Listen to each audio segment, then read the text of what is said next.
There are many videos out there for how to world build as an architect, but there aren't many for how to as a gardener. Hi guys, welcome back to my channel. If you're new here, welcome. If you like this video, don't forget to give it a thumbs up and subscribe to this channel. On this channel, we do writing tips, unboxings, book reviews, hauls, and also the occasional vlog. In today's video, we're going to discuss world building, but from a gardener's perspective.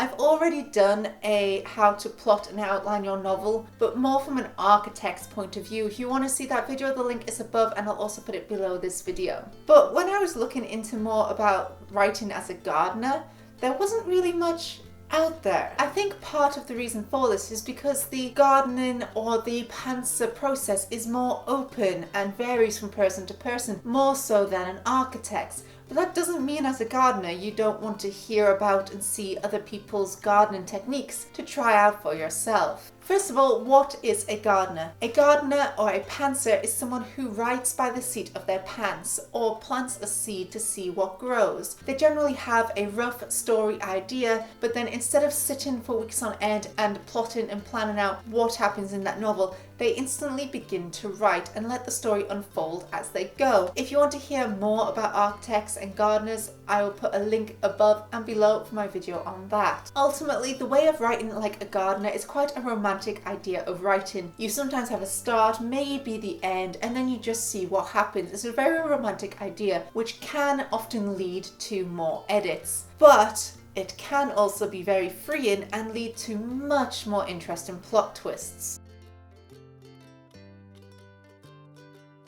A very famous gardener or pantser is Stephen King, who he describes gardening almost as an archaeologist. It's someone who finds a fossil of a story and their job is to dig deeper to find where it goes. So you're unburying the story as you go along. In his book On Writing, a memoir of the craft, he says that it's his job to uncover these stories. And his process is called the closed door and the open door technique. This means that he writes with the door closed. So he finds this fossil and he sits and writes. Now he has the door closed, meaning he tells no one else about this story, not even his wife. No one can know what he's writing about. Then he will read through his story once he's written it from start to end. He will do one edit of the story and try to find a theme.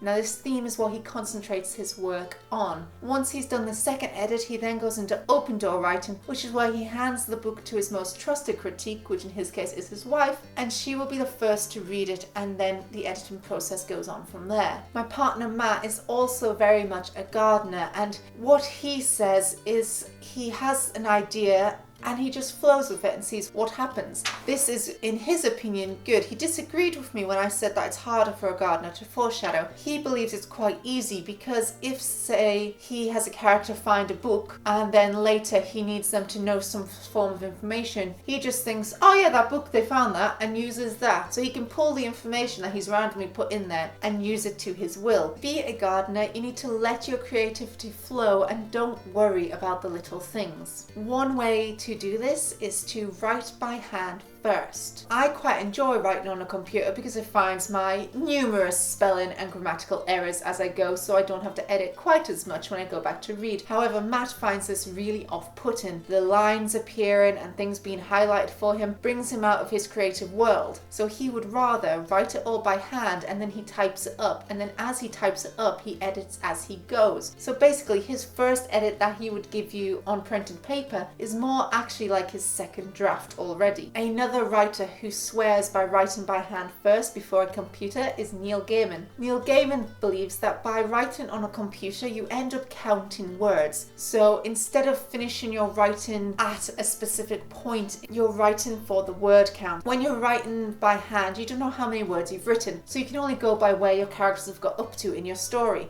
So if you've got them from scene A to scene B, then it feels like a good writing process. Whereas if you are doing it on a computer and you're looking at the word count, count. Getting from A to B might only be 400 or 500 words, which for you might not be enough for you to feel accomplished that day. And so you're more likely to put more words in, which could lead to a more waffly and info-dumpy style of writing. George R.R. Martin is also another famous gardener, and it was him who created the terms gardener and architect. He believes that a gardener plants a seed and then sees what grows. In terms of world building, if you're an architect, then you've possibly plotted out a map of your world, the laws, different traditions, things like that. But as a gardener, if you're writing as you go, you may not have this. But one thing you might have is a rough idea. So one thing Matt described to me is that when he's creating a world, he might decide on this side of the very hazy map in his head, they could all have Welsh sounding names. He doesn't know what those cities are, but if his characters end up over there, he'll then look up, all right, they're over in the Welsh side, let's find some Welsh names. It's not like you haven't planned, it's not like you don't have a rough idea of a world, but you can change it and you can find those details later on. You don't need to know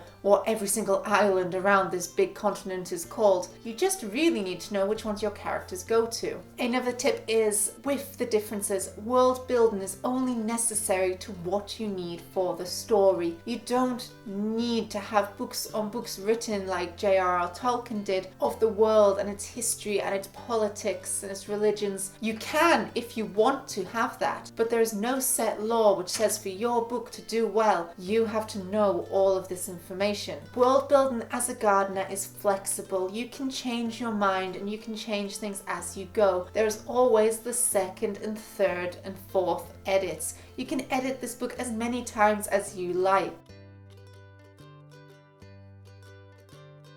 Here are my tips for world building as a gardener. Tip 1. Let it flow. Try out Stephen King's open and closed door technique and see if it works for you. Let your creativity flow and just go with it. Also try Neil Gaiman and my partner's technique of writing by hand before a computer and see if that stops you being bogged down too much. Tip number 2. It's only a rough guide. World building doesn't have to be like J.R.R. Tolkien's world building. You don't need to know everything. It can be flexible and it can be fluid. You can just decide this half of the map is this and this half is this. If my characters go there, I'll look up what this is. You don't have to already know before they get there. You could, in fairness, know everything and then it's a waste of time. You might not even like your characters going there. Tip number 3. There are other edits. You can edit your work as often as you like. Make sure you write the book and then edit it as many as it takes for you to get that foreshadow and find that theme. See what you have created. Tip number 4. Themes. Once you've written your first draft of your work, reread it and look for a reoccurring theme. Even though you are writing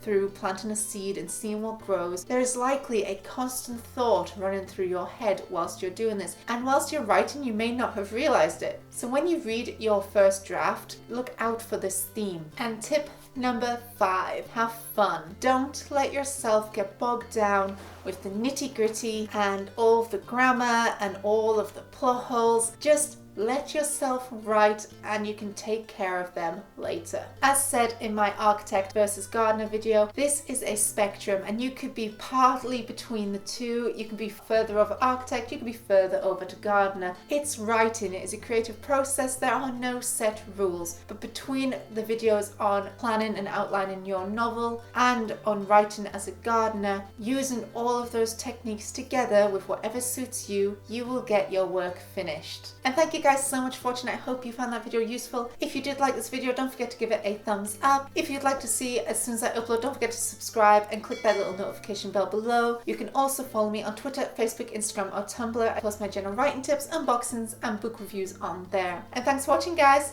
Bye!